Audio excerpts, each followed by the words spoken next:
Hola, esperando que se encuentren muy bien. Vamos a iniciar ahora un tema que es bien interesante, que es las neurociencias. Vamos a platicar ahora de cuáles son los aportes de las neurociencias en la educación, lo que se llaman las funciones neurocognitivas, y vamos a especificar también cómo interviene en el arte y en la educación artística.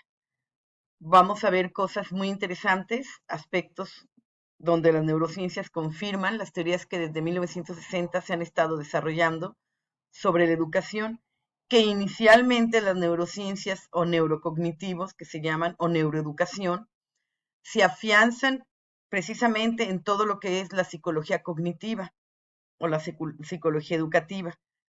Vamos a estar aproximándonos a cómo funciona el cerebro con respecto a los aprendizajes, para que nos pueda dar bases más sólidas de nuestro desempeño docente, de nuestras técnicas de enseñanza y de los procesos de enseñanza-aprendizaje.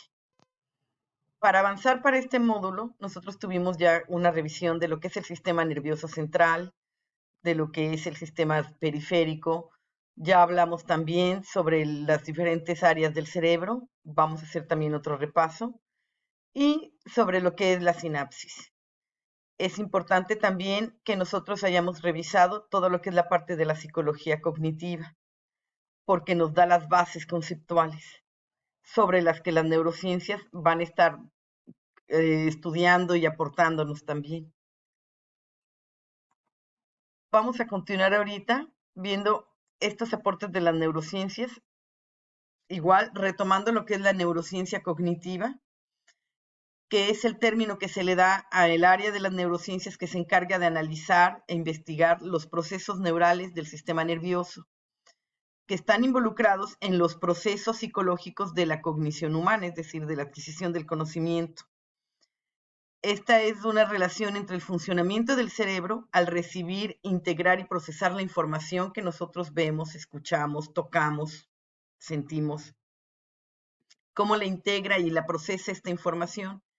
Y estos factores neurológicos son los que van a estar desarrollándose en las diferentes funciones mentales, de la manera en la que nosotros aprendimos. Es decir, adquirimos los conocimientos, los recordamos, los afianzamos, realizamos los anclajes. Esta es una integración entonces de la psicología cognitiva con la neurociencia. Entonces, la neurociencia en sí no es el único sistema de conocimientos para determinar los procesos educativos. Esta siempre está referenciada con la psicología cognitiva, con todas las bases conceptuales de los procesos de aprendizaje significativo, de aprendizaje por descubrimiento, de memoria, de análisis, que ya hemos estado revisando. Entonces, bueno, los aportes de las neurociencias son así como un espectro bien amplio sobre los diferentes procesos de aprendizaje que se dan. Todo parte simple y sencillamente de la sinapsis. La forma en la que nosotros procesamos la información es a través de las vías receptoras, que son los órganos sensoriales, la vista, el oído, el olfato, el tacto. Entonces estas vías receptoras empiezan a recibir la información y a través del proceso de sinapsis en las neuronas se comunica esta información de una neurona a otra, y toda esta recepción, que es un conjunto, que forman redes, las neuronas se comunican entre sí a una velocidad increíble a través de impulsos sinápticos o impulsos eléctricos, y todo esto llega directo hacia el sistema nervioso central en el cerebro, que es en el que se están desarrollando todas las funciones y la forma en la que esta información al recibirse se está procesando, se está asimilando.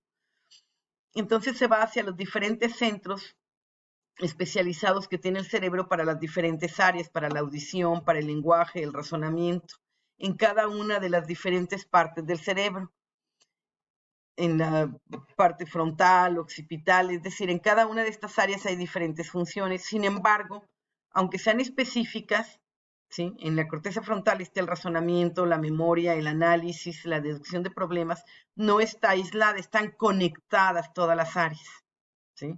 Lo que escuchamos no queda nada más en la parte auditiva, se conecta obviamente con todas las otras partes del cerebro. llegando hasta las partes interiores, que son las áreas de las emociones, el sistema límbico. Y de aquí se empiezan a procesar también respuestas en las emociones, respuestas motoras, respuestas en las mismas percepciones, en la misma forma en la que razonamos, en la que decidimos. Entonces se da hacia todas las áreas y descubre las diferentes funciones cognitivas como el razonamiento, la memoria, la sensibilidad, la sensorialidad, la capacidad de movimientos, todo el área de coordinación motora. Y nosotros todo esto lo hemos podido estudiar o lo hemos podido conocer a lo largo del tiempo que la ciencia, a través de estudios, bueno, serios, lo ha estado desarrollando, ampliando, investigando. Entonces nosotros sabemos ahora que tenemos los lóbulos, 4 lóbulos, el lóbulo frontal. Este lóbulo frontal es donde está la corteza prefrontal, que es el razonamiento, el análisis objetivo. En el lóbulo parietal están los movimientos, toda la parte del área motor está aquí. En esta parte del área prefrontal también están los movimientos complejos que el cerebro va a estar analizando para dar órdenes de cómo se realicen, como en el caso de la danza, por ejemplo, o de la expresión teatral, gestualidad.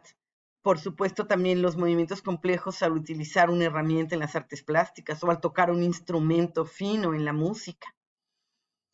En esta parte del lóbulo frontal está el área de la motricidad, toda esta parte motora, y en la parte de aquí está lo sensoriomotor, todo lo que es la parte sensorial y motriz. En esta parte de aquí del lóbulo occipital está la visión y la memoria. Nosotros recordamos muchísimas de la información que tenemos a través de estar asociada a imágenes, que incluso en el cerebro, en esta parte frontal, hay lo que se llaman imágenes corticales, las que se realizan de las diferentes experiencias y conceptos que tenemos, las representaciones. En esta parte del lóbulo temporal está, por aquí está la zona del lenguaje, también aquí, y la zona del oído. Y si nos vamos más al fondo de esta parte, si lo atravesáramos hacia el fondo, encontramos el área de las emociones, que está muy directamente relacionada con el área auditiva. Por esto es que se escucha la música en cada película que le va a dar un tono más dramático a la escena, ¿sí? Nos afecta mucho más un grito de terror emocionalmente, nos produce más intensidad de emociones que una imagen de terror. Bueno, vamos a ver ahorita cómo los aportes de las neurociencias en lo que llamamos la neurociencia cognitiva, va a estar acercándonos a los diferentes aspectos de la educación. Entonces, bueno, están las partes del cerebro y cada parte del cerebro, como les comentaba, en el lóbulo parietal están sensaciones, lenguaje, percepción, conciencia corporal. Aquí está el área motora, que les decía, esta es la parte sensorio-motor. Esta que es el lóbulo frontal, aquí que les comentaba, están todo lo que son las sensaciones, está todo lo que es el razonamiento, ¿sí? El movimiento complejo, la resolución de problemas, los análisis, la concentración, el pensamiento, la atención, el comportamiento, la personalidad, incluso el sentido del humor. En esta parte del lóbulo parietal es donde están las sensaciones, que les decía, sensorio-motor se llama, el lenguaje, la percepción, la conciencia corporal, la atención también. Por esto es que enseguida, cuando un alumno está distraído, pierde atención, lo que empieza a hacer es que empieza a divagar, empieza a voltear de un lado para otro, de otro lado a otro, se cambia de movimiento en la silla, se levanta, quiere ir a hablar con alguien, porque ya perdió atención y entonces empieza esto a manifestarse de manera sensorial, de manera de movimientos, ¿sí? Bueno, en esta área de aquí del lóbulo temporal está todo lo que es la audición, lenguaje y memoria. Son áreas asociadas. Incluso por esto se sabe también que a veces los niños cuando tienen problemas de lenguaje es muy probablemente porque tengan problemas auditivos. Es decir, que no es tanto el problema en el lenguaje, sino que el problema auditivo afecta su capacidad de percibir las palabras, los tonos, la pronunciación adecuada, y esto es lo que hace que al escucharlos mal, pues los pronuncia y los dice mal, ¿sí? En esta parte del tronco encefálico, que es pequeña pero es sumamente importante, está nuestra conciencia, está la respiración y el ritmo cardíaco.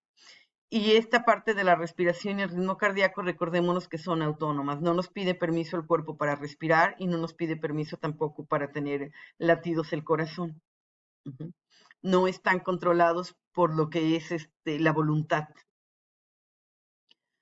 Bueno, ahora, estas son las partes del cerebro, también las áreas funcionales. Está la parte motora, sensoriomotor, las coordenadas de espacio del cuerpo, la comprensión del lenguaje y la inteligencia también se llama el área de Wernicke. El área de Broca, que es donde se desarrolla el lenguaje en cuanto a la formación de las palabras, cómo estructuramos los diferentes tipos de oraciones, me voy a mover, de oraciones, de proposiciones. Entonces aquí podemos ver cuando en un aprendizaje significativo las preposiciones son importantes porque requiere el conocimiento conceptual del concepto, lo que significa un concepto, como guerra o mal clima, todos los conceptos, ¿sí? Abstractos y los que tienen representaciones también. Y para la formación de estas preposiciones se requieren, entonces es más complejo porque se requiere la representación que tenemos a través de cómo procesamos visualmente las palabras, es decir, la representación de un árbol, de un paisaje, de lo que es el impresionismo, por ejemplo, como arte. Este tipo de representaciones de todo lo que conocemos, rostros, cuerpos, animales, flora, fauna, estrellas, con también hay es lo que se llaman áreas de asociación, con lo que es la parte mental de entender el concepto, comprenderlo, donde está en la parte de la corteza frontal, ¿sí? El análisis de conceptos. Y hay una asociación con esta que es la formación de las palabras y la comprensión también del lenguaje y la inteligencia, que es en la zona de Wernicke. Entonces, cuando nosotros en un en una actividad, vamos a estar utilizando diferentes vías neuronales, se empiezan a establecer redes y conexiones en diferentes áreas de asociación, tanto a nivel neurológico como a nivel de conocimientos, donde está nuestra memoria sobre la música, donde recordamos un concepto matemático, cuando recordamos una experiencia agradable o dolorosa en la memoria. Entonces, cuando aprendimos una técnica desde niños y la queremos volver a practicar, todo esto está enlazado, y en la medida en la que nosotros hacemos diferentes actividades que tienen funciones complejas, que requieren el uso de diferentes áreas o vías referenciales, entonces se afianza más el aprendizaje, y además de que se afianza más, se logran más aprendizajes significativos, y también este trabajo neuronal desarrolla más áreas de asociación. Por esto es importante que los niños desde pequeños tengan clases de música y de teatro y de danza y de flauta y de todo lo que se pueda, ¿sí? De talleres ecológicos, talleres artísticos, talleres científicos, de deportes, porque está desarrollando diferentes estructuras cognitivas, está desarrollando como archivos. Y cuando esté haciendo después alguna otra actividad, va a empezar a un nuevo conocimiento, va a buscar el archivo, ¿dónde estaba guardado este conocimiento de arte? ¿Dónde estaba guardado este movimiento que yo ya sabía hacer cuando aprendí, no sé, a usar el trompo, ¿no? O cualquier guitarra, o usar un pincel. Entonces, abre estos archivos donde están organizados. El cerebro se organiza por archivos, por estructuras cognitivas. El cerebro organiza la información, la tiene ahí guardada, almacenada. Y cuando entra un nuevo conocimiento, empieza a buscar el archivo en el que está asociado este conocimiento nuevo. Por esto es que tenemos que contextualizar primero la estructura cognitiva del estudiante para saber cuáles son sus bases anteriores, qué conocimientos tiene ya del conocimiento nuevo que queremos que aprenda. Acuérdense que el conocimiento no son solo teorías, son técnicas, son experiencias, son movimientos, son percepciones, son sensaciones, son razonamientos. Entonces, tenemos que ver cuál es esa estructura cognitiva, porque es como funciona el cerebro a través de diferentes estructuras cognitivas.